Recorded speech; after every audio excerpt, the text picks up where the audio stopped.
Hello guys, papasok na tayo ngayon sa Hilton Room Deluxe.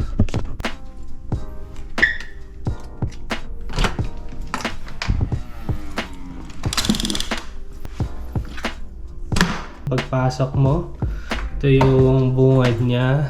Merong salamin agad dito. So isang straight na malawak na salamin. Pagpasok mo dito, sa right side, may makikita kang cabinet na may vault. Meron siyang vault dito. Pwede mo ilagay yung mga important things mo. Then, some notes here.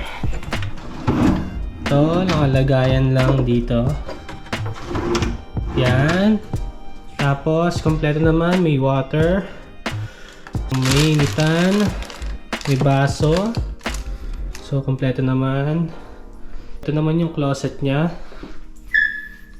Maluwag, malawak naman yung closet niya. May tagdadalawang bathrobe. And dito may one.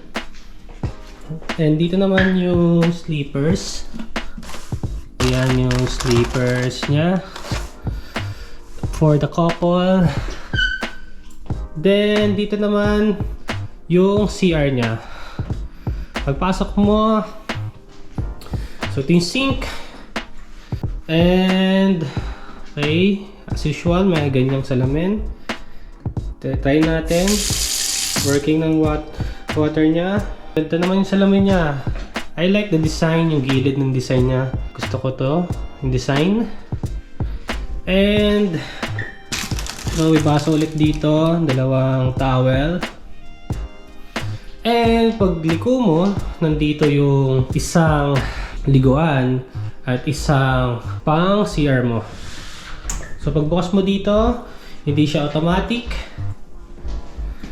Normal na CR lang siya. Walang automatic dito. Unlike sa Okada. Close natin. Dito naman yung liguan niya. Okay. Mataas yung ceiling niya compared sa Okada. And may tagdadalawang shampoo, conditioner, and body wash. Okay. Dito naman yung bathtub niya.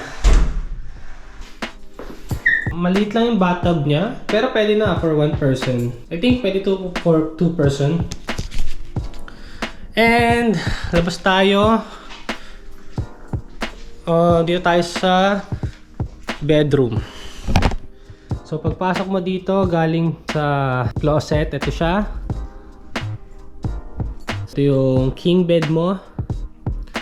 And here, ito yung mga switch nandito.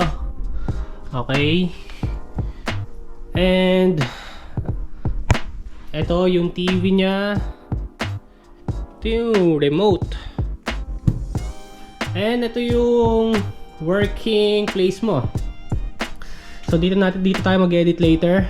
And ito yung may couch dito. Pwede din matulog dito. So yung itsura niya. Ayan, yan yung itsura niya. So dito naman tayo sa yung bintana niya. So garden yung view natin. Hindi tayo nakakuha ng pool view kasi fully booked na.